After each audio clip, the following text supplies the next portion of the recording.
Good morning, everybody. Happy May 1st. We are entering a new month, and I like to use the first of every month to make a video talking about the month that was and the month that we hope will be. So let's start by talking a little bit about what went down on the channel on April, talk about the stuff that was put out, and talk about how things went overall, to call it my state of the channel address, I guess. And April was honestly really simple. April was actually really simple and straightforward. 95% of the content had to do with the draft, evaluating draft prospects, talking about who does this, who does that, looking at positions, looking at players, looking at big boards, looking at value, and trying to figure out who the Seahawks should be targeting at certain picks, who is of interest to, uh, this team in particular, all that kind of stuff. And that was about 95% of the content. And a decent chunk of the rest of it was like, okay, who are the Seahawks meeting with? Who are they having their top 30 visits with? Who do they seem intrigued by? Who is turning heads with their pro day workout? Stuff like that. So basically, 90, I'd probably say 98% of the content on this channel in the month of April revolved around the draft in some way. I ended up uploading 84, I think it was 84 videos evaluating draft prospects. And we ended up evaluating something like 240, I believe. Right around there, 240 or so. So that's obviously way more than I've ever done on this channel, and it was awesome. And that was basically all there was to the month of April on this channel. Now, obviously, a good chunk of that, evaluating niche draft prospects, especially at certain positions, is definitely kind of niche. You're not going to get a ton of interest. You're not going to get a ton of activity. You're not going to generate a ton of interest when you're making a video that looks at, you know, tight ends that might go in like round 6 or round 7. That's not going to be interesting to a lot of people out there. Even ignoring the fact that the Seahawks already have 3 tight ends on their roster and they probably don't need another one. Um, it's just not super interesting to look at tight ends that are so forgettable that they're not likely to get picked until 200 guys approximately have already been picked. There were videos on my channel that were like round 7 wide receivers, round 7 right guards, guys, day 3 prospects. Yeah, that's not going to get massive amounts of views. Some of the videos certainly did. Like, I think I did videos on defensive ends and, top edge rushers, nose tackles. Those videos did really well because those were positions that were very interesting and of great need for the Seahawks. The quarterback videos did pretty well because they're quarterbacks. That's always going to get some interest. But overall, while there was a lot of videos being pumped out on this channel over the last month plus about the draft, a decent chunk of them just were kind of like, churning through. So there wasn't massive growth on the channel in that month because most of the content I was making was only going to appeal to a small subset of people. People who are so into the draft that they find every player interesting to at least evaluate briefly. Most people are intrigued by maybe, I'd say, 30 people total in the whole draft, and that's about it. And sometimes maybe not even that. I think some people might only be interested in like 15. And a lot of them are just not even going to be interested in that level. They just want to see who we draft, and then we talk about it after the draft. We don't talk about it before, we talk about it after. And because of that, there was minimal growth on the channel for the first several weeks of the month. And then, as I kind of anticipated, during the actual draft, it blew up because that's when people pay attention. Everybody pays attention to the actual draft because it's time to put away the guesses and assumptions and actually look at what the team is doing. So the draft streams were amazing. The draft streams were off the charts. We had like 1,300 people on the stream when the Witherspoon pick got announced. We had 1,000 people on the stream consistently throughout day 1. That entire day 1, I think we had about at least I'd say 950 people on average. And day 2, we hit 1,000 a couple times as well when the Seahawks were up. And in day 3, We consistently stayed around like 700, 600, and during our picks got up close to 850, 900. And these are numbers that I pretty much have never done otherwise at any point beyond the draft. And this beat badly beat what the kind of attendance we got in last year's draft. So that was awesome. And I want to thank everybody who helped get me there. I want to thank everybody who participated in those draft day streams. All three went really, really well. The videos where I reacted to the picks as they came in also obviously drew a lot of attention, because this is where everybody kind of gets involved. Everybody wants to know how to feel about these picks. Even if you weren't interested before the draft, you're definitely going to be interested after the actual picks are made.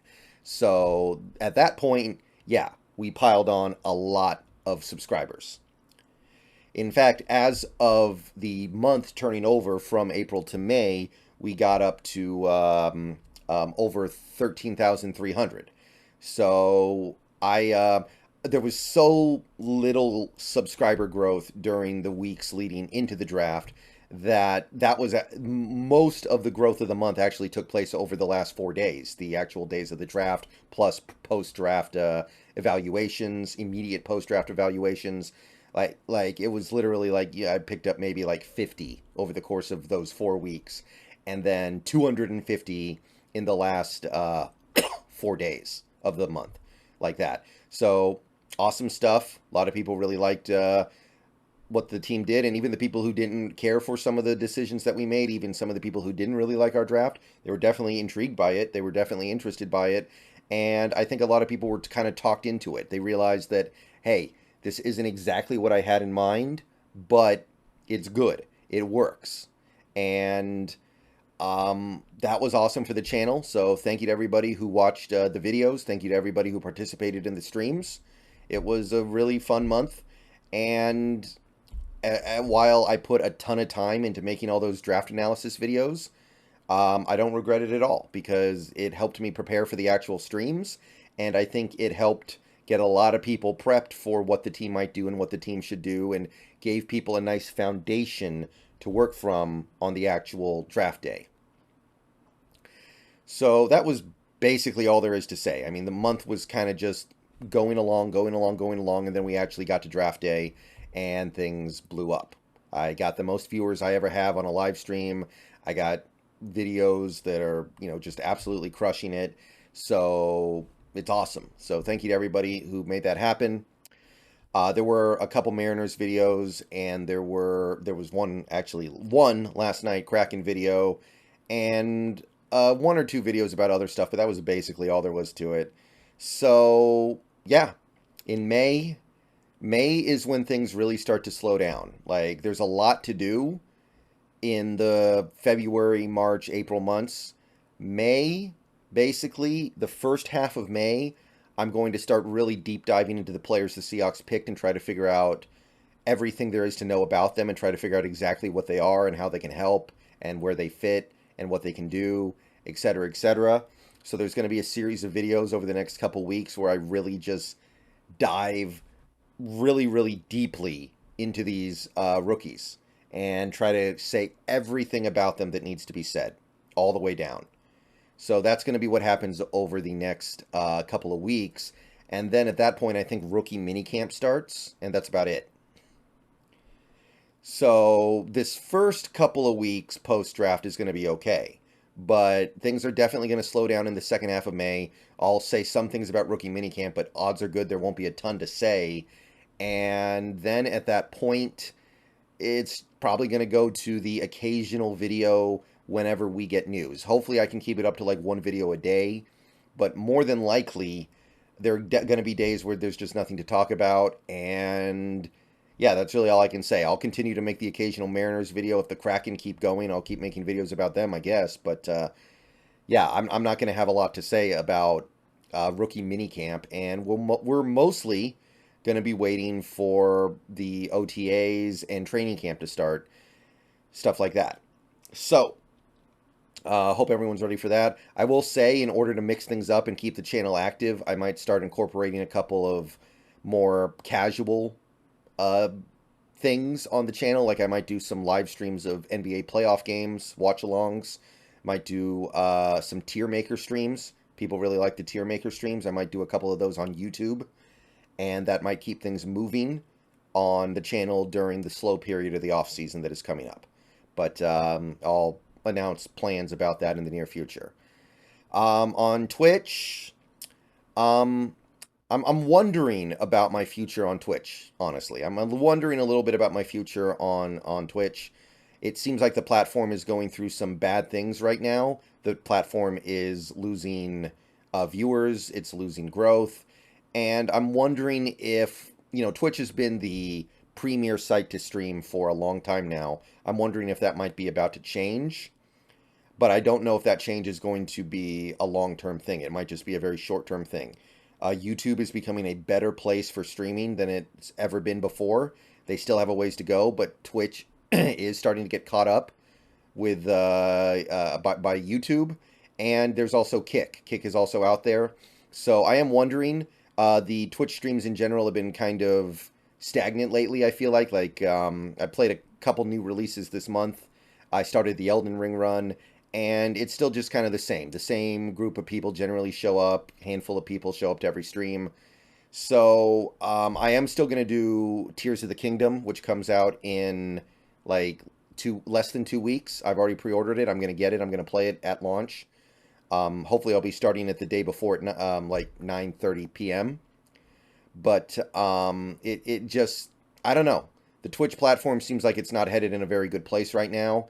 And I'm considering, at the very least, giving myself an exit plan from there. But I'm still having a ton of fun on the streams. I'm playing a lot of really cool games. And there are people who participate and turn out for that.